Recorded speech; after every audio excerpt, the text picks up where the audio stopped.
नमस्कार, मैं एम कुरैशी, आप देख रहे हैं जेडी न्यूज़। शुरुआत करते हैं इस वक्त की बड़ी खबर से।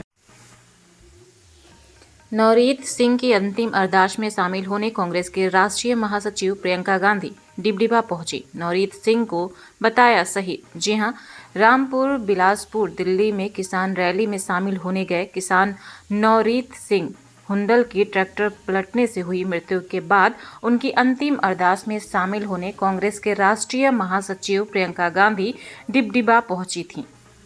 डिबडिबा गांव उत्तराखंड और उत्तर प्रदेश बॉर्डर पर बसा हुआ है। आज सुबह ही दिल्ली से वो अंतिम अरदास में शामिल होने निकली थी। डिबडिबा पहुंचकर प्रियंका गांधी मृतक किसान नवरीत की अरदास में शामिल हुईं। उन्होंने माथा टेककर मृतक नवरीत को श्रद्धांजलि अर्पित की। उन्होंने परिवार की महिलाओं को गले लगाया और उन्हें ढाढ़स बंधाया। इस दौरान वह खुद भी बहुत भावुक हो गई। बाद में वो महिलाओं के बीच जाकर बैठ गई। उन्होंने नवरीत के पिता और दादा से बात की। कहा कि नवरीत की शहादत व्यर्थ नहीं होगी। बाद में वो पत्रकारों से बातचीत में प्रियंका गांधी ने कहा कि नवरीत की मौत की निष्पक्ष और न्यायिक जांच होनी चाहिए। कांग्रेस पूरी तरह से किसानों के साथ है। प्रियंका गांधी ने कहा कि सरकार किसानों के संघर्ष को पहचान नहीं रही है। इस आंदोलन के पीछे कोई नेता नहीं है और न किसी राजनीतिक दल का इसमें हाथ है। यह किसानों का दर्द है, इसे महसूस करना पड़ेगा। बॉर्डर पर तार बाड़ और किले लगाए जाने के सवाल पर प्रियंका ने कहा कि देश में ऐसा किसी देश की सीमा पर भी नहीं है। किसान कोई आतंक थोड़ी फैला रहा है, सिर्फ अपनी बात सुनाना चाहता है, चर्चा करने की बात कर रहा है। उन्होंने कहा कि एक दिन सत्ताधारी इंसान का अहंकार इतना बढ़ जाता है कि वो जनता की बात नहीं सुनता। उन्होंने आशंका व्यक्त की कि हो सकता है कि प्रधानमंत्री के आसपास जो लोग हैं उन्हें सही जानकारी नहीं दे रहे हों, जिससे वो पूरा मामला समझ नहीं पा रहे हों। देखिए रामपुर से मालिक सद्दाब से की रिपोर्ट। सब लोग यहाँ उनकी याद में आए हैं। मुझे अपने अनुभव से मालूम है कि एक शहीद का परिवार उसकी शहादत को कभी भूल नहीं सकता। वो उस शहादत को अपने दिल में रखता है हमेशा के लिए, और उस शहादत से उसके दिल में सिर्फ एक तमन्ना जागती है कि अपने प्यारे की शहादत व्यर्थ न हो।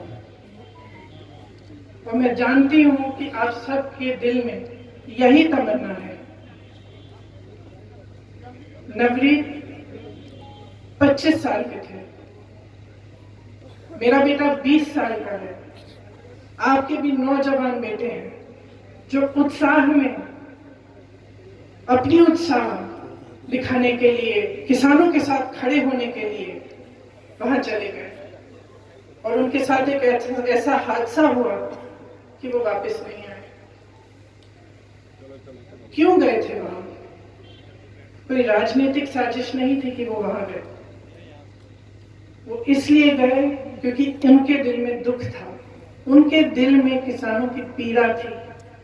उनको मालूम था कि जुल्म हो रहा है, और गुरु गोविंद सिंह जी ने कहा कि जुल्म करना पाप है, लेकिन जुल्म को सहना उससे भी बड़ा पाप है। और हो सकता है कि यही सोचते हुए एक नौजवान बच्चा दिल्ली से इतनी दूर से, डिबडिबा से दिल्ली पहुंचा कि हाँ वो भी शामिल होगा, वही उम्मीद रखते हुए कि उसकी सुनवाई होगी, कि सब इकट्ठा होंगे तो सरकार सुनेगी, और जो दिल की बात है किसान की उसके लिए सरकार भी दरवाजे खोलेगी और उसकी सुनवाई करेगी। लेकिन ऐसा नहीं हुआ। और मैं ये कह सकती हूँ कि आज अगर सबसे बड़ा जुल्म हो रहा है, हाँ ये 3 कानून हैं जिनको सरकार वापस लेना नहीं चाहती और उसको वापस लेना चाहिए। ये बहुत बड़ा जुल्म हो रहा है किसानों के साथ, लेकिन इससे बहुत बड़ा जुल्म ये कर रहे हैं जब ये शहीदों को आतंकवादी कहते हैं, जब ये इस किसान के आंदोलन को अपने लिए एक राजनीतिक मतलब साजिश की तरह के देखते हैं। ये बहुत बड़ा जुल्म है, क्योंकि अगर एक नेता देश के किसान, देश के गरीब